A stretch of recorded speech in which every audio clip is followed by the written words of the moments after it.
Strong Dads wants to thank 4Speed on 50 for sponsoring today's show. If you like classic cars, great food, and a taste of Americana, you have to visit 4Speed on 50's Diner, located on Route 50 in Lawrenceburg, Indiana. Stop in today for a meal and an experience you won't soon forget at 4Speed on 50's Diner.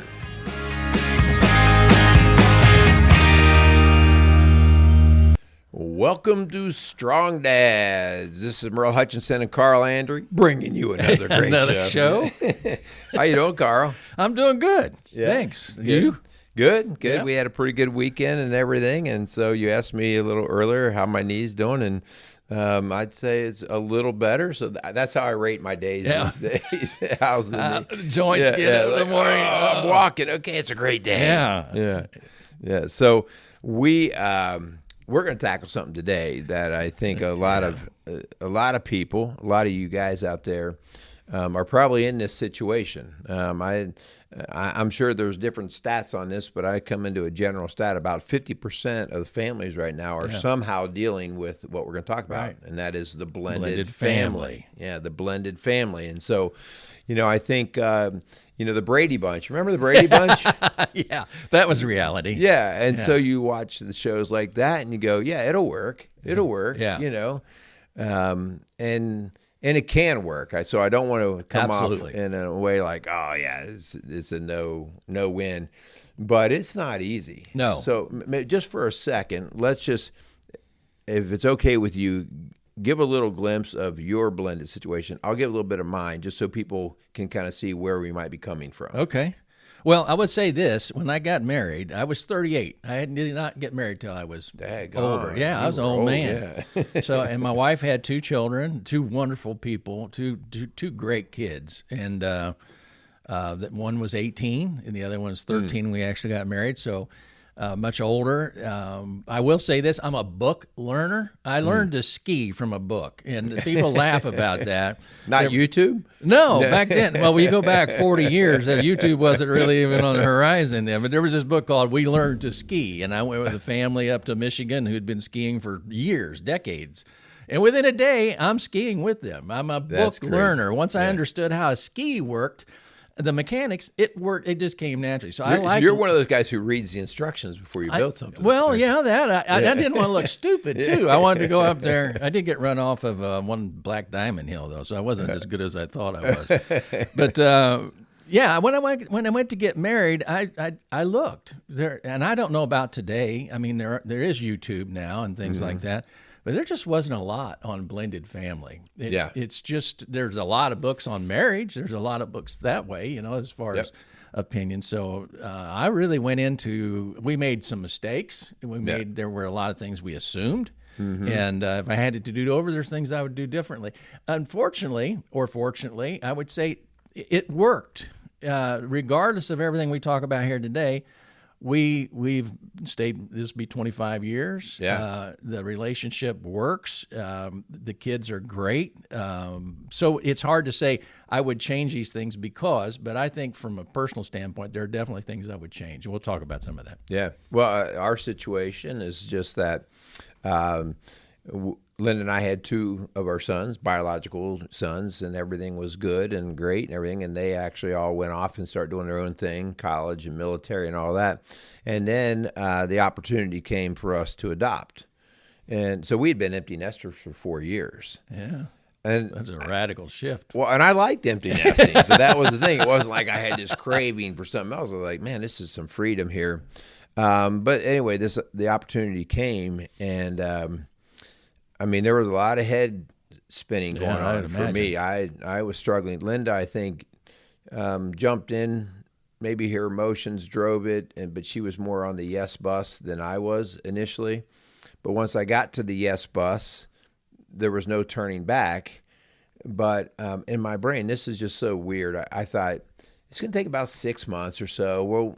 Then we'll be a family. Yeah. And 4 years later, I was like, when's this going to happen? It really did. Like the adjustment period. Yeah. And now we're about 9 years in. And I would, it's not like the adjustments there. Like but I think like how they think, how they do things, culture. I call it the culture. It just was like, I don't understand it. And that just took forever. So anyway, that's a little bit of my story, but it kind of comes into some of the stuff we'll talk about, and you guys can take it however you need to. I would say this, not to be a Debbie Downer. I've talked on here in the Pride podcast about dealing with alcohol, losing a fortune and going broke, and how difficult that was. Blended family is the toughest thing I've ever done. I mean, consistently, because it's there. It's your daily, it's your life that you're kind of working your way through. So and I think those Pride broadcasts would be really good, because a lot of what I dealt with was pride. Yeah. So, well, I'll second what you just said. Our adoption of our kids, hardest thing I've ever done. Yeah. Which was frustrating for me, because I just didn't think it would be. Yeah. So anyway, so we're going to get more into some of the detail of this. I think ultimately what we want to do is give you some how-tos, like if we could do it over again, or open up our eyes a little bit more, some things to be aware of, right? Some pitfalls. Before we do, we want to thank our sponsors. We want to thank Quality Auto Mart, Casey's Outdoor Solutions, and 4Speed on 50 Diner. Cool place. All these places down in Lawrenceburg, Indiana, except for Quality Auto Mart. I'm sorry, that's headed out towards the Batesville. Yeah. So if you're doing any business with those guys and you're listening to this show, tell them thanks. We appreciate them. We also want to thank all of you guys as you listen to our show. We appreciate the listens. We also appreciate the shares, because I think that's where people are listening and they're paying attention and they're going, this could be helpful. So whether it's helpful to you or not, maybe it could be to somebody else. So please help with sharing us. So, all right. Before we jump into this, we're doing a blended family, and I didn't ask you this before. How much of this is really not so much blended family as it's just being a good parent, or that role of parenting that maybe we make an assumption it's so different here. How much of this really is just about being a parent, right? A great father. Mm-hmm. So maybe we're delineating that maybe too much when we talk about blended families as we go forward here, because some of these things I look at and go, I should have learned this anyway. Yeah, well, there's this weird concept, biblical, of unconditional love. Oh, yeah. Right? That. Like, yeah, you had to bring that up, yeah. And versus conditions on. Like, when you kids start to behave more like I think you should behave, then I'll love you, right? And so there were lots of preset conditions I know in my mind, like this is how it ought to be. Right. And it wasn't coming out that way, which is frustration and anger and tension. And you keep pulling the same tool out of the tool chest thinking it's going to work, and it doesn't. Yeah, So, all right. So how about let's just quickly run through some of the more common challenges that people run into. One of the first ones, and maybe the phrase might change a little bit, but I'm just going to call it the step-parent acceptance. So the acceptance, we'd like to be that guy who walked in your case, into the lady's house, and the kids said, da, da, da, da. "Hey, stepdaddy," right? And they all grabbed you and they loved you happily ever we've been after. waiting for you. Yeah.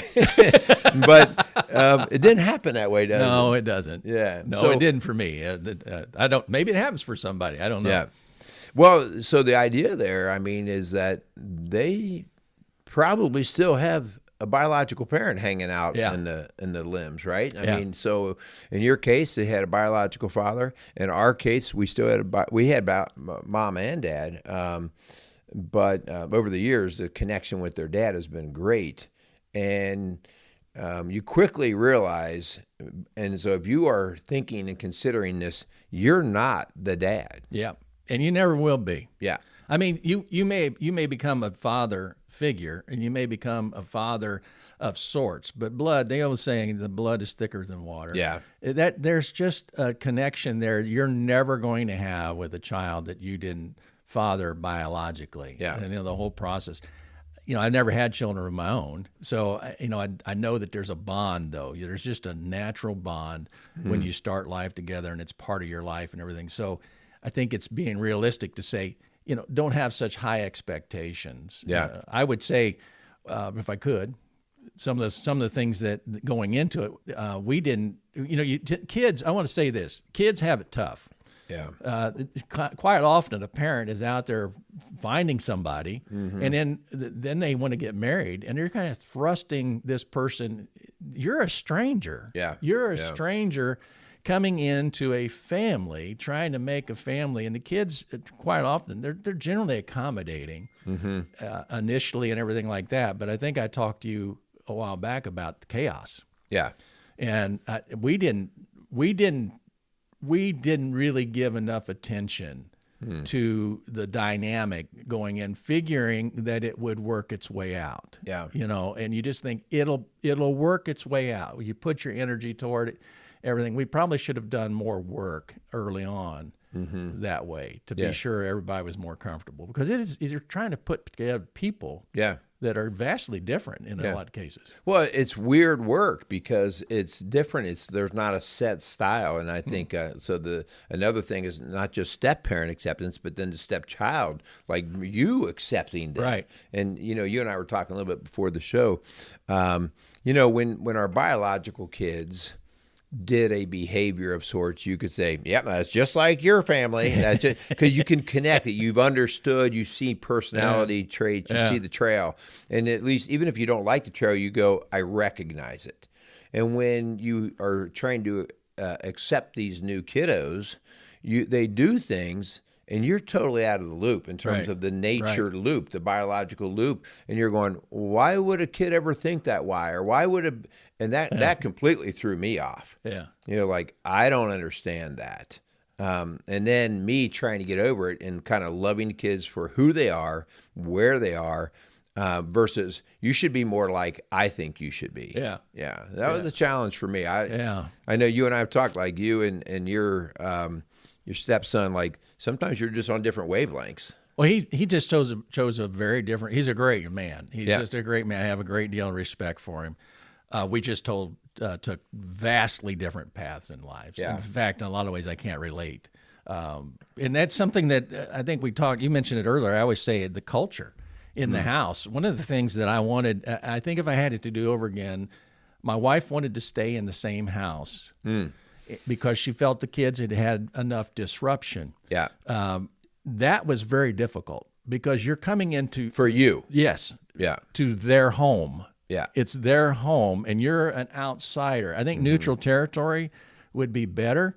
Again, things worked out, but it was funny. If I could real quick, there was a little half wall in our house. Yeah. That was just a pain in the butt. I mean, it really broke. It was just, to me...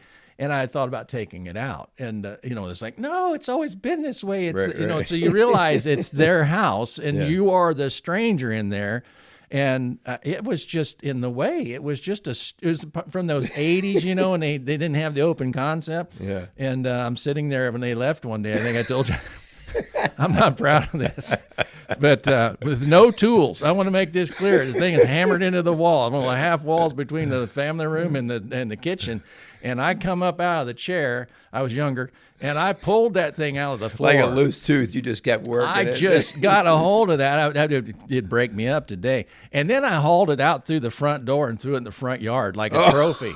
So when they came home, you're a jerk. I am a jerk. I've done some jerky things. I really have. But that wall was coming out of there and today it's so much better. I mean, it was one of those things that whether they think so or not, they would say so because it opened up the room and everything like that. But it was like that was those kinds of things when you're coming into that situation. It may be the wall. It may be something else. Yeah. There's a lot of things like that the culture has been, especially if you've got older kids. In a home like that, there's an environment, a culture, the way things work. And now you're coming in and you're going to upset that some way because you've got your style and you've got your things. So you're going to be in Yeah, I don't know the answer to that either because I hear what you're saying. Like you moved into their territory and you said, I think it would have been better if we gone to neutral. But I still see then, depending on what neutral looked like to the kids, right? Like if they fell in love with it, the neutral house is now a mansion with a swimming pool and all that. That like, wasn't going to happen. Yeah. But if the neutral house if they don't quite like it, now there's resentment that this is not my house and you're the one who moved me out of it. So like I can see the challenge on both sides of that one. There's two sides of that issue. Yeah. And a lot really will come down to what I talked about earlier: pride. Yeah, you're going to have to swallow your pride, and having good boundaries. I think that's a big key there. That was something that, and personally, I still say it needed done. It was it was an improvement. It was just different, and people fight different. So it's a tough thing. Yeah. Well, that kind of leads us to another thing that people should be aware of.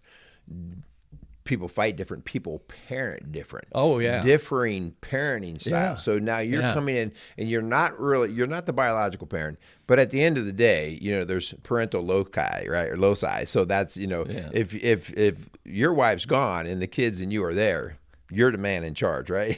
Well, but if you do things that are totally different. So I will say Linda and I have always been very connected on our parenting style.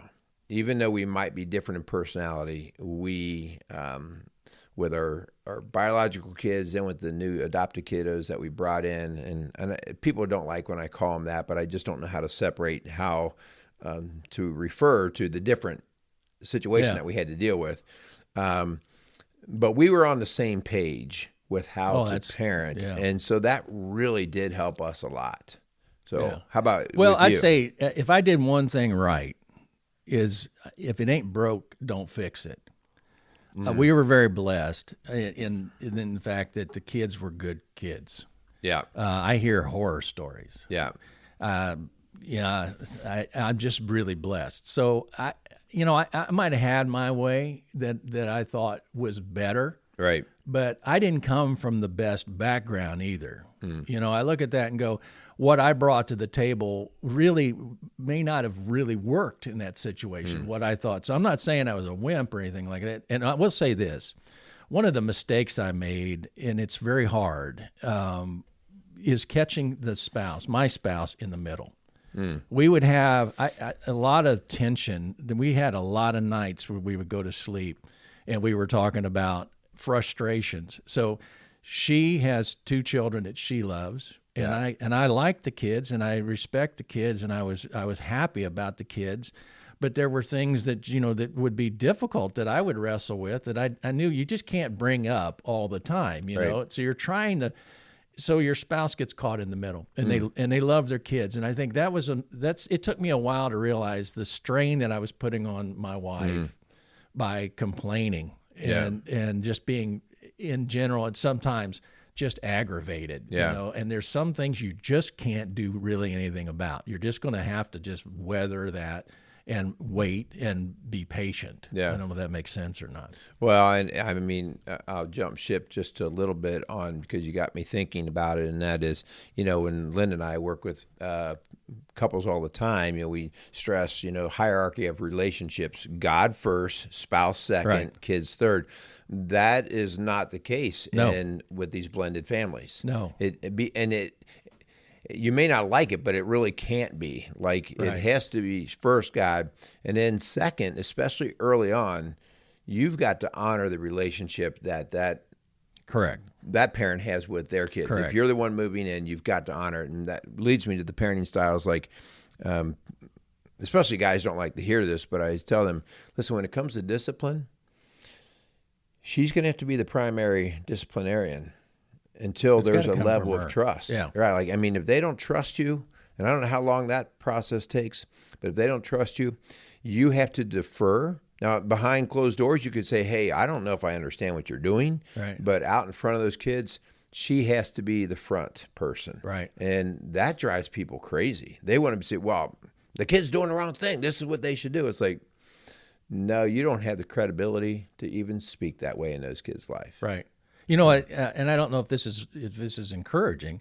I think I shared with you a coworker years ago who raised his stepdaughter from an infant, and they had a great marriage. I thought they did, and when she got to be in her teens to late teens, there was a whole parenting issue, and he was trying to, he felt it should be one way, it should be another, and she divorced him. And I was shocked. I mean, they had that many years later that what you're talking about, that hierarchy there, no matter, and I hate to be this way, or maybe this is not correct, or maybe I just haven't lived this.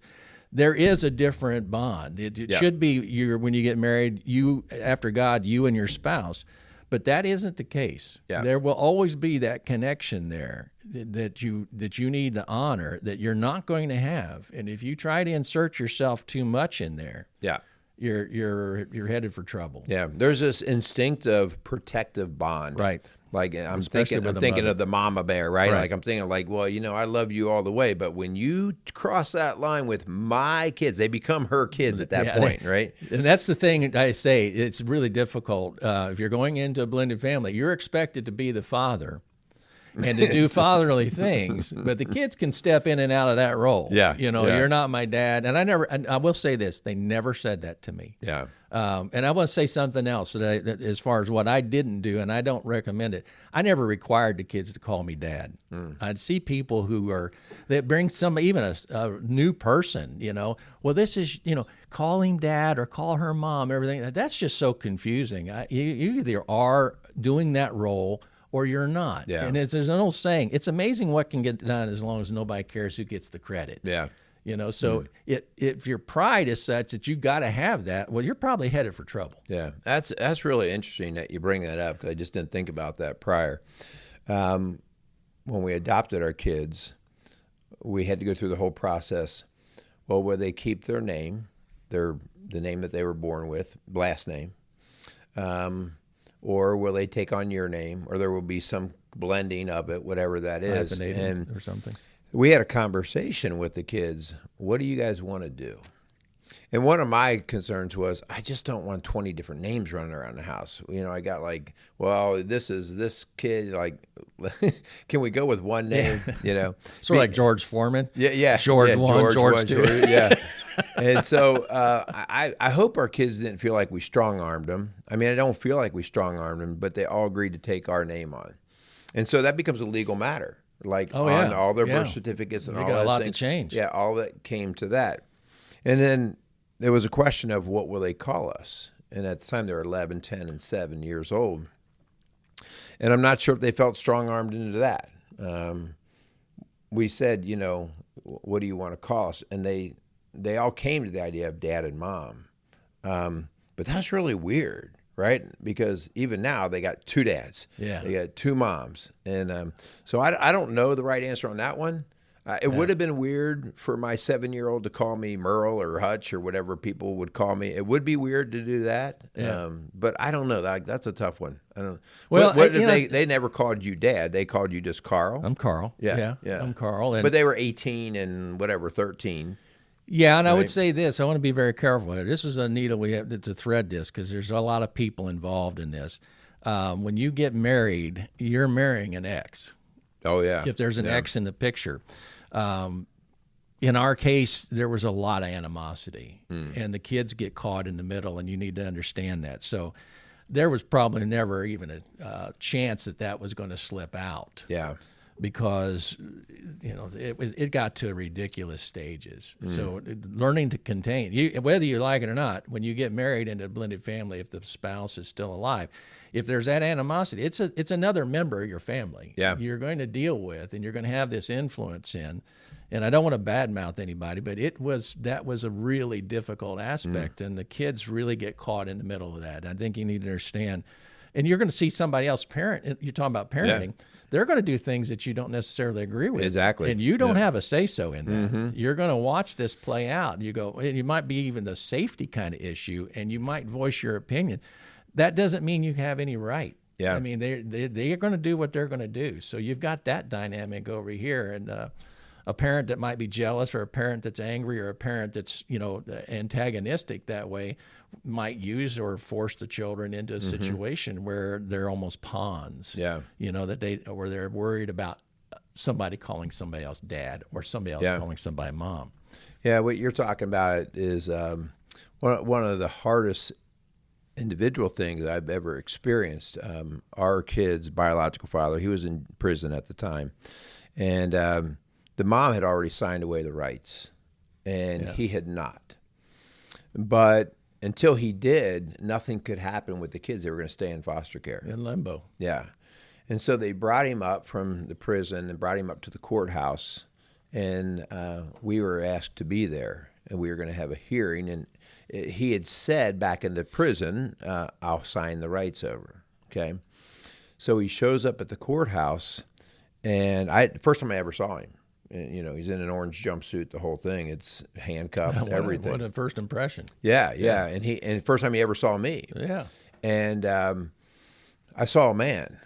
I didn't, before then he was a figure. I saw a man, and he came in and he saw me. We looked at each other, and he said to the court, he's like, I'm not signing. First thing out. Yeah. He goes, I can't do it. I can't do it. Everything went on hold. Here we are in the courthouse. And we are like, what do we do here? Like, what do we do? And I said, can I speak with him? And he and I just met privately, and he's crying, and I'm crying. And he's like, I can't do it. These are my kids. Yeah. And that was the first time, like, I realized this is, being. I knew it, but I didn't feel it at that level. And I'm like, as all I can tell you, I'm not going to try to replace you. I'm just going to try to give them an opportunity. That's all I want to do. I was stuck in this foster world is really not helping anyone. Right. And I think obviously he saw some honesty and authenticity, and he said, "Where's the paper? I'll sign." I have honored him because of that decision. And he and I we're friendly towards each other. I won't say we're friends because we don't hang out together, but we're friendly. But as you said, like, you got to honor that there's another man in their life, or another woman possibly. You've got to honor that. If you minimize that, you're just going to destroy everything. Right. Sorry, I went on that tangent, but that just hit me. And you were talking. I want to back up to something and you said something about the name, the changing of the name. One of the mistakes I made was there was a pet name that our daughter had. And that's how they referred to her. Yeah. That's how my wife referred to her. And I thought, well, that's how I'm supposed to refer to her. Don't assume that is your territory, that you are privileged to use that. Yeah. And that was one of the few things that was ever said. So that's a special name just between the parents. Yeah. And I didn't, I never even thought of that. So don't make those assumptions. There's territories that are theirs alone. Yeah. You didn't start that. That's not part of the heritage or whatever it is. And I can honor that. Yeah, I that's a really great point. Yeah, that. Somebody else established it, and now you're trying to use it. It's a special, that pet name or whatever it is. It may be something else too. It could be an item. It could be whatever. There's things like that you need to be more aware of. Don't assume that you can just do those things. Yeah. And I just never even thought about it. It just kind of blindsided me, and I felt bad. I apologized for it. So. Yeah. Some other things I think we're talking about this, and I hope you guys find this, like, we're talking very real here as we work through it ourselves, and hopefully you're seeing some of this. But building trust and bonds, because they're going to be different.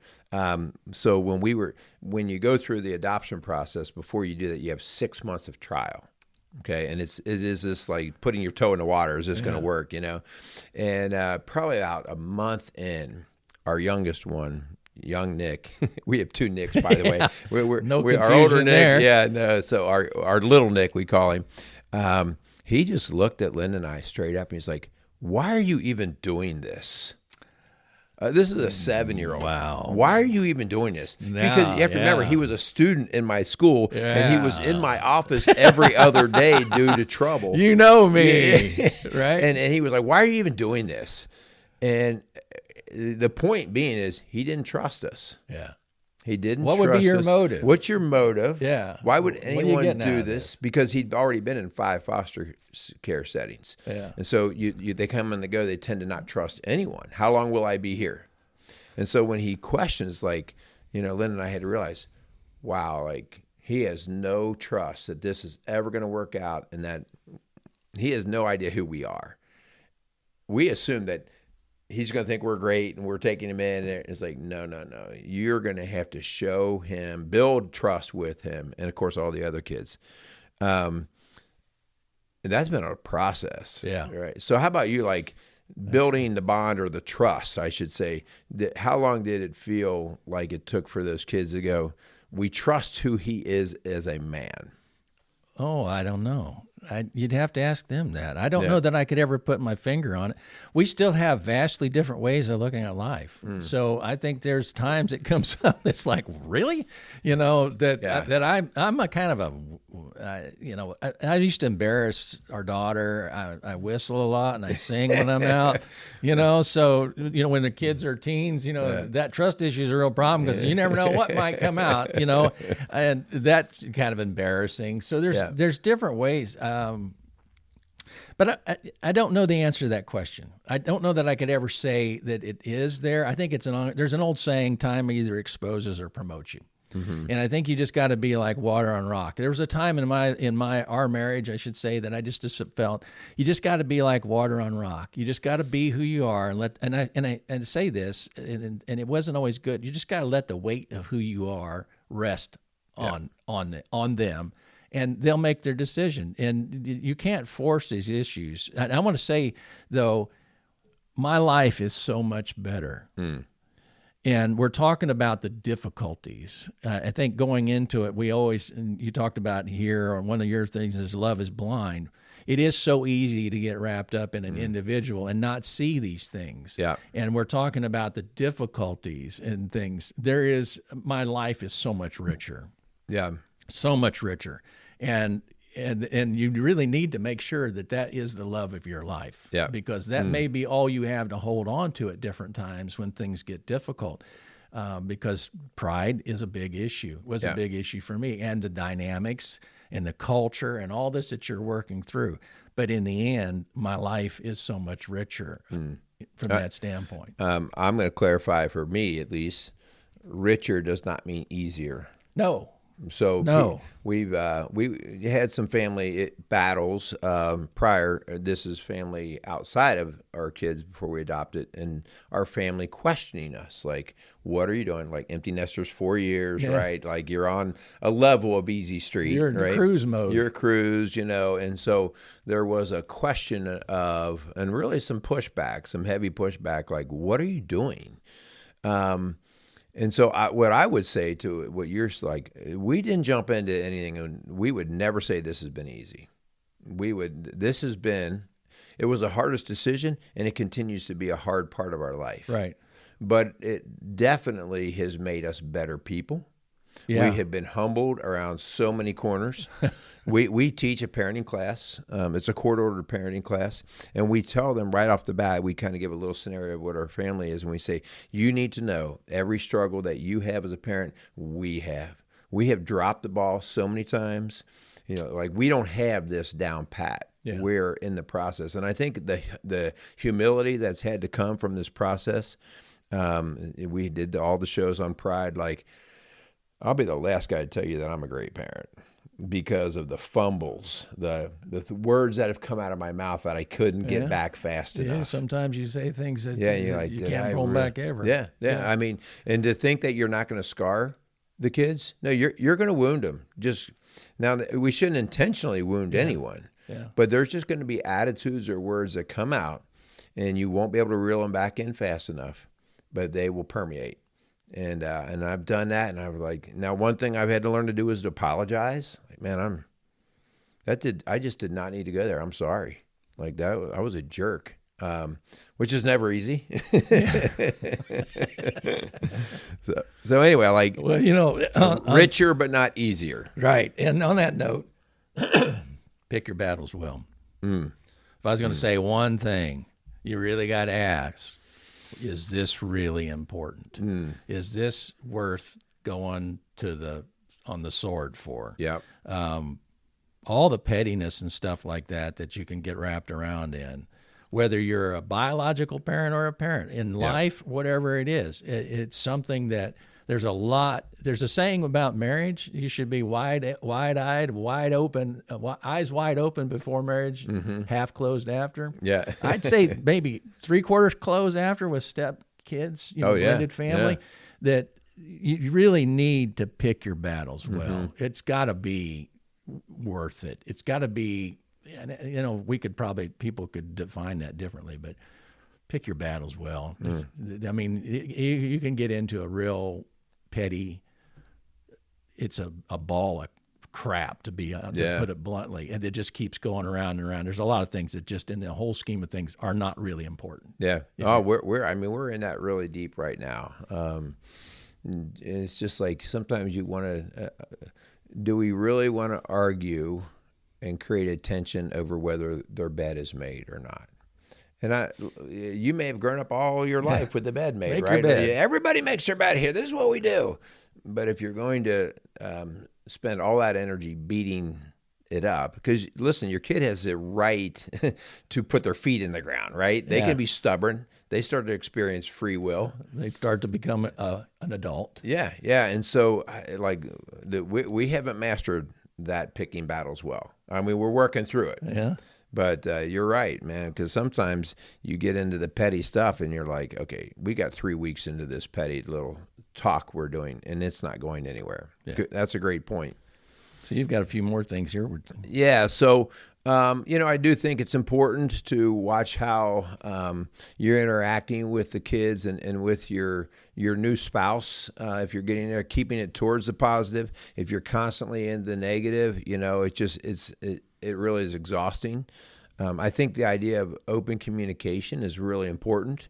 And when I think of open communication, communicating with your new spouse here on how are we going to do this, trying to lay things out beforehand versus in real time, you just spraying out what you think. So the idea of, and that, by the way, you mentioned before, like, shouldn't we just do that in marriage anyway? When we're raising kids, we talk all the time, before you have this conversation with your kids, did you vet it out well behind closed doors, right, so that the two of you know how you're going to come about this? So that you're unified. Yeah. There's some things you should not flesh out in the moment. In real time, In real time. Yeah.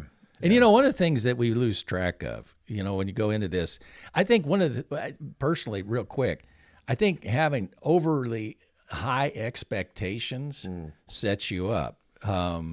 This is difficult. Yeah. And I think if you go into it knowing that, you're better off than if you think it's all going to be unicorns, rainbows, and butterflies, and everybody's going to get along. Back to what I said earlier, when you put groups of people together, there's the pseudo community that people do, where they're glad handing and everything like that.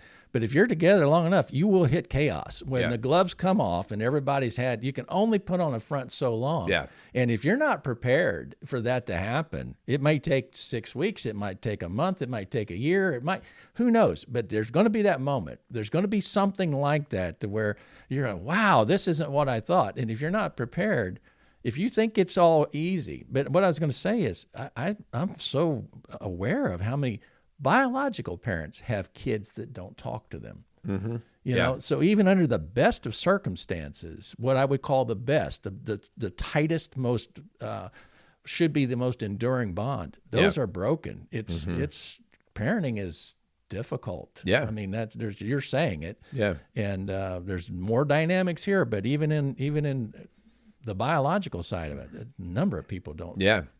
Let's talk a little bit about, so maybe you're getting into a situation where you're the biological parent and you're bringing a spouse in, right? So the kiddos are with you, and so we're talking to dad. So this would be the lady you're with.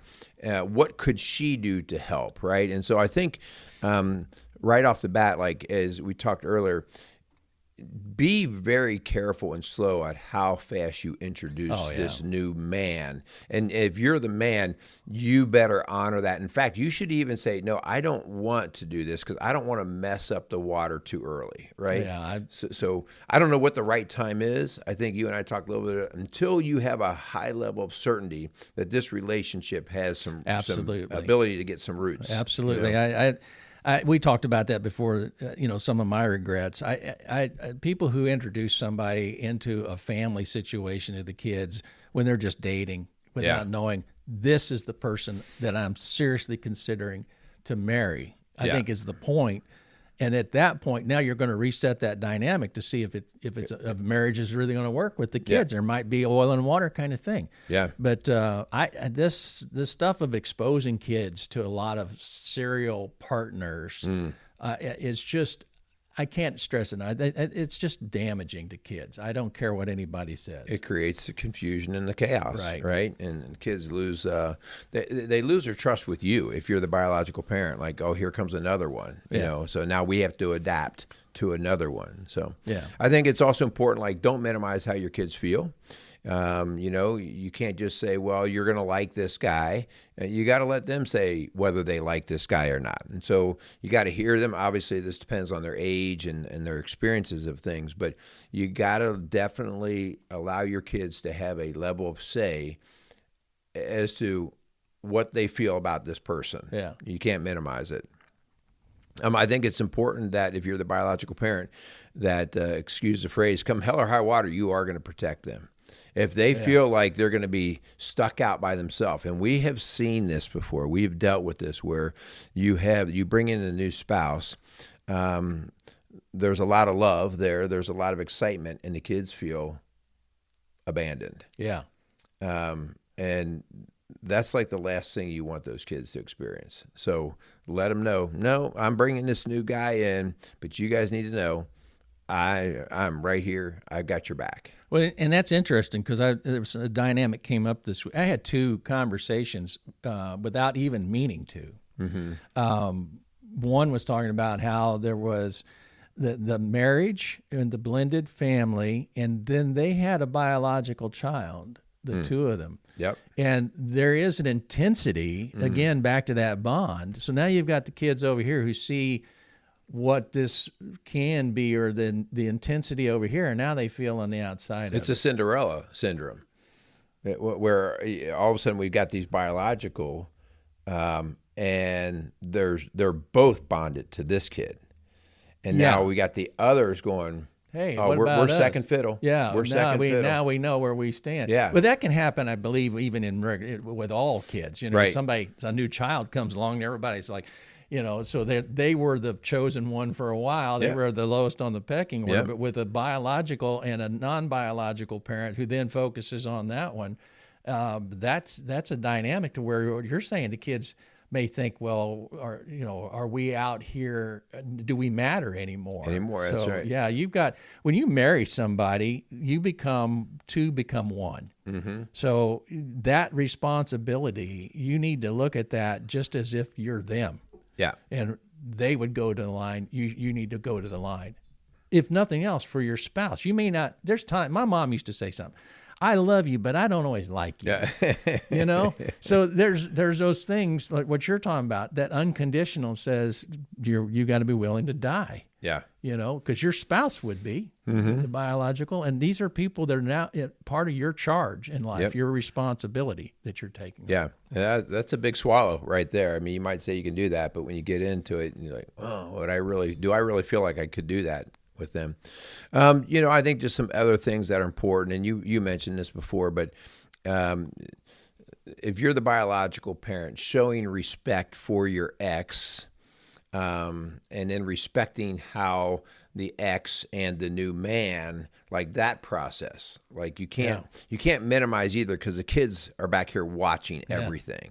And if you trash talk their biological father, that's just going to throw salt onto that wound. But if you don't involve the new dad into some level of relationship, not a relationship, but a connection, that could go bad too, right? Well, ours is, we've had very little contact. Yeah. The one thing I will say with absolute certainty, I have never badmouthed the parent. Right. Yeah. Ever. That's not, and I know that hasn't gone both ways.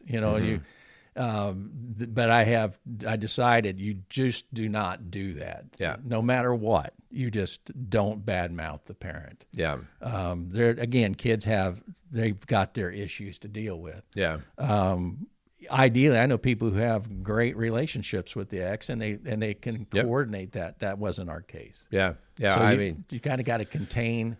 There was a time in ours where you'd have to contain some damage. You have to limit some of the effects. Yeah, have a boundary, know how far you can go. I think one of the great things that we've been able to establish with our kid's biological dad is a solid working relationship. where, that's where great. he and I communicate. We text back and forth. We occasionally call. We'll check on the kids together. Hey, here's what's going on. I just want you to know. And he has an interest in doing that. So that was a definite fear. Like, okay, these kids start having a relationship with him, and we're oil and water with him. Yeah. Now we really you got get problems. messy. Yeah. So you know what? You think sometimes things are difficult. I was talking to a relative and hadn't kept up with their daughter, and she got married, and the ex was an opioid addict and bipolar. So they had 2 kids prior.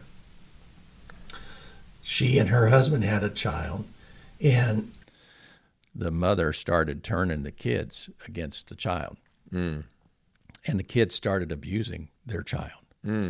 So she actually moved out for 5 years. Wow. And they had a relationship separate to where once her child got old enough, and then eventually the mother overdosed. But she created so much turmoil in there. And I thought, what a dedication. She loved her husband. And they had a child together. They were committed to the marriage. But for 5 years, they maintained 2 separate households. Till the chaos. So, and I'm not saying that that's going to be your reality, but again, you're marrying if there's an ex involved, you're marrying that person too, to some degree. They're a member of your family. Yeah. So I would, if you can get that to a workable situation prior. Yeah. We didn't even try. So it was just, again, we'll figure it out. Yeah. It would be ideal to do that beforehand. Yeah. Hey, let's boil this down. All right. I think one thing I want to say to all of this is, I know, like at Rock Solid Families, it doesn't have to be Rock Solid Families. It could be any good counselor setting. We actually help people with this beforehand. This, professionally speaking, getting help beforehand with this is as important as like premarital work. Oh, yeah, probably more so. Yeah, because a lot of people, love is blind, as we talked about before. They go in and there's a lot of lust, there's a lot of excitement, there's a lot of these things going on, and I don't want to minimize the importance. Those are good. Those are the flames. Now that's kindling, right? Now I need to get some good lumber in there to burn. And so Linda and I actually go through a process of, okay, let's just go through some fundamental building here. Like, what are some foundation things? Just to expose a lot of what you and I have talked about today. Right. Like, how have you thought about this? How will you go through this? I think that is a big takeaway that would be helpful to get some help before the damage is done. And something we didn't talk about here today, which is a big factor, finances. Oh, yeah, huge. You know, you're going into a marriage. Your finances are not yours anymore, obviously, if you get married. But now you've got an extra dynamic here that it's already up and running. How do you agree? You know, what is? And it sounds silly. I mean, because a family would come together. You got these expenses, but if it's your money. You know, that you're in for a shock. Well, that's where prenups and all that stuff get weird and come into these things. So I think more than anything, I've said it over and over again, it's going to deal with your pride. If you are a selfish person, and I have been, if you are a self-centered kind of person, and I have been, you know, if you like your territory, and I do, you're going to be tested in all those things. Yeah. So, guys, hopefully we didn't scare you off, or maybe it is good that we scared you off. I don't know. You should think. You should think long and hard. You should go through the work. Maybe that's probably a better way. Go through the work. Do the heavy lifting as much as possible beforehand. Don't make assumptions that this is easy loading. It's just not. I mean, because there's so many pieces to this puzzle, right? And so I would just say, and Carl, you can say what you need to say there. Like, I would say, like, first off, blended families are not bad. You know, we are called to be adopted in the family of God, right? Yeah, and we're he blended loves families. us, right? He loves us even though we're knuckleheads and we do all this. And so he deals with our pride. And so these kids can use that other parent figure, and there can be unity. There can be great strength and health. But I would say don't underestimate the mountain that you're getting ready to climb. But if you prepare well, I think it's very climbable. Obviously, we see many success stories. But anyway, just a heads up on all those different things. I would you got strongly, something there? I would strongly suggest, and this wasn't meant to be a commercial for you, but I would strongly suggest if a family is looking at your blended family and you are or thinking about it, to do exactly what you said. Yeah. We did not do that. I think there were dynamics that we should have been a little bit more aware of in thinking that love conquers all. Mm-hmm. So, I think see you and Linda. I highly recommend it. Yeah, get some help, open your eyes. So anyway, guys, thanks a lot for listening. We want to thank our sponsors again. We want to thank Quality Auto Mart, Casey's Outdoor Solutions, and 4Speed on 50 Diner. So we want to thank all those guys. We also want to thank you listeners out there. This is a big, with divorce rates at the level that they are, blended family is just a super big reality. Yeah. And so this topic, as we said, is at least 40% of the population out there is somehow dealing with this. And so hopefully we can do better in this topic. Well, one last thing I'd say on that. When we say blended family, I believe in marriage. Yeah. Yeah. Not shacking up, not living together and things like that. Man, that's a whole different show we could go to, yeah. But blended family is a married family. Yeah, I just got to say, living together in the blended family, so in other words, you don't marry it, is extremely dangerous. Yeah. It is extremely dangerous. I'm not telling you that from a textbook. I will tell you, you are probably going to do some major damage to, especially the kids, maybe others, but when we see that, we kind of we shudder in our office like, oh my gosh, look what this is a time bomb here. Yeah. So great point that you brought up there. All right. Well, we want to thank you for listening to Strong Dads. Why don't you go out there and be a strong dad?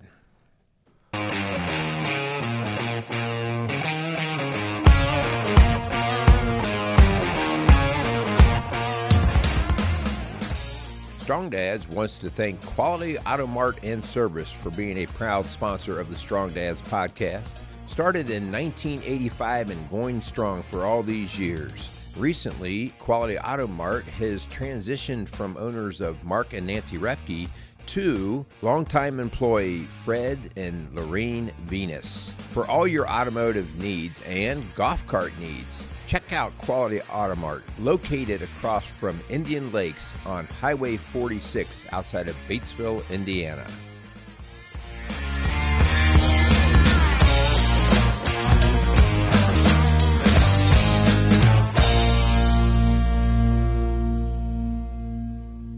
Casey's is a premier garden center and gift shop located in Lawrenceburg, Indiana.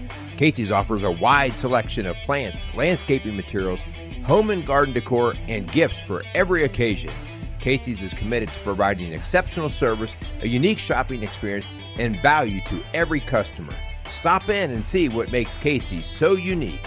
Located at 21481 State Line Road, Lawrenceburg, Indiana, or call 812-537-3800. Let Casey's help you add beauty to your home.